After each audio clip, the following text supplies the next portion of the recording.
Now what I need to do, I need to create some function that can handle every single one of the exception that I'm gonna try to catch. So first of all, I'm gonna go ahead and create a private method. So I'm gonna do private, and this is gonna return a response entity. So response entity, and let's call this create HTTP response. Okay, so I'm going to use this function every time that I'm handling an exception, and then I'm going to pass whatever I need to this function so that it can return a response entity. Actually, I need to do response entity.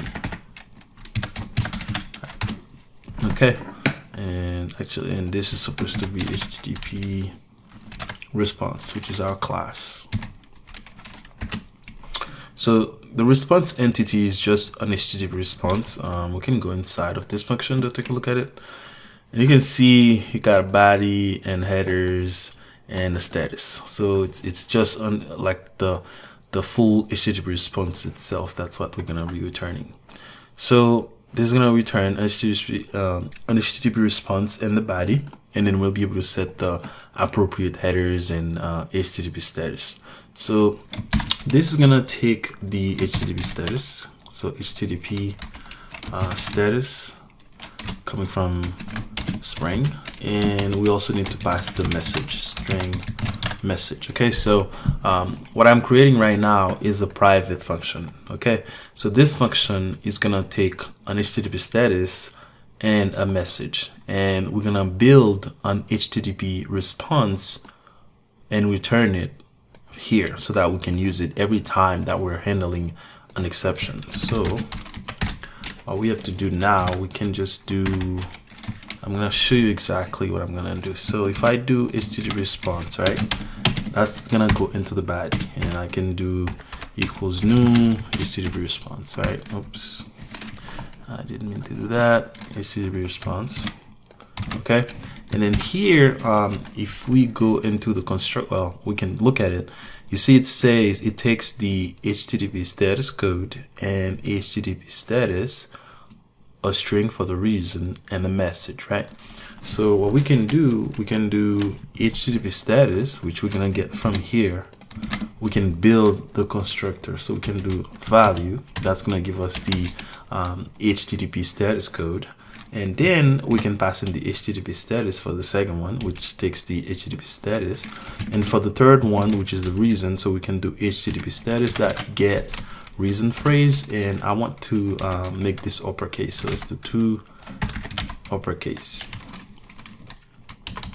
And then go on a new line. And then now what I want to do is also pass in the message. As you can see, it's expecting the message. So message. Okay, so at this point we have our an example or an object of our custom HTTP response. Okay, so whenever we call this private method, whatever we pass in here, it will create this HTTP response with that. But if you remember, this return an HTTP response entity of type HTTP response. So we have to return that. So we can do return, right? That's gonna be a new response entity. We don't have to specify the type here again because we already specified here. So at this point in this class, right, if we take a look and we go here, you see that it takes the body, which is going to be the body of the response, right? And it can take headers, which is going to be a multi-value map, and an HTTP status, right? So we can build this and then return it to as an HTTP as a response entity. So we can do for the body of the response, right? We can just pass in this. So this is gonna be the body, and then we can pass in the HTTP status. So then we can just take the HTTP status here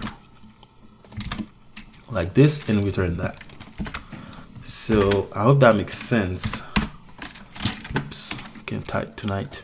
So, you know, what we're returning here is an HTTP response, which is like the whole response, like with the status, the headers, and the body. And in the body, we passing in an HTTP response, right? So what we do here, we just take whatever we need to create the HTTP response here, and then we build it from the constructor, and then we return it here as a response entity. Okay, so that's what we're doing here. So the reason I have this on multiple lines is because I didn't want to confuse you with all this stuff. So now what we can do, well, I want to make the message uppercase as well. So let's do 2 uppercase. So the message will be uppercase, and the reason phrase will also be uppercase, and then we get the status and the status code. So now what we can do is to, instead of, have multi lines like this, we can just pass in the actual object itself. So we can just copy this. We don't need this anymore, and here we'll just pass it in. Okay, so, and we don't need this. Okay, so this is for the body, this entire thing. We don't have any headers, and then we pass in the HTTP status. So we're gonna use this anytime we need to return an HTTP response to the user. So now let's start handling exceptions. So the first exception I want to handle is going to be a public, and it's going to return a response entity of HTTP response, right? Which is going to be this whole thing. And I'm going to call it account disabled exception, okay? Because that's what it's doing. It's handling an exception, and it's not going to take any parameters, and we're just going to return this right here, right? We're going to return this because this returns an HTTP response, a response entity of type HTTP response. Man, I'm having a hard time with all of this TTT. So response entity of, in the body, we pass in the HTTP response. So here we can do return, and we pass in this function, and then we pass in a bad request. So let's do bad request, and we can pass in account disabled, which is this as the message. Okay, so this should do the trick for us. Now one last thing I have to do is to make this a handler. Right now it's just a regular method, like a regular Java method. It doesn't have anything special. So for it to become a handler, we need to put at exception exception handler like this, and then we have to pass it the type of exception that it's gonna be handling, which is gonna be the class. So as you can see, it says class extend throwable. So we're gonna do disabled exception, okay, and that's gonna be the class. So this is how we're gonna handle any disable exception, meaning if the user is trying to log in but their account is disabled, then this is gonna fire, right? So if you remember, if we go back, right, this extend the exception handling, which is the class we were just in, this class. And so let's say they come in here and they issued a request, right? And the request comes into this, and then this exception occurred, this one, which is, if we can go into it, see it's coming from authentication, which is when the account is disabled. So when the request comes in here, right, in the controller, and then the disable exception occurs, then the request is gonna look in the controller, this controller, for a handler. Of course, it's not gonna find one because we don't have our handlers in this controller. So it's gonna say, oh, this class also extends this parent class or this other class. Let me take a look at this to see if there is any handler. So it's gonna look in this, into this, right? And it's gonna say, oh, okay, this is a REST controller advice, okay, and it's gonna say, oh, there is a handler. Oh, it's for this exception. Well, okay, all right, then I guess this is the response that I have to send back to the user. So this is the flow of this.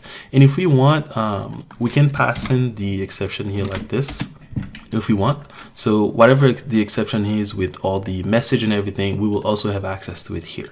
In this case, I don't really need it because it's gonna like reveal information about the inner workings, like, you know, I don't want to send this to the user, so we can remove it here. But I'm just telling you, you can actually pass in the exception into this, and you will have access to the actual exception that gets sent. So I'm gonna be doing really just this over and over again for just different type of exception. So we're gonna go ahead and do that in the next lecture.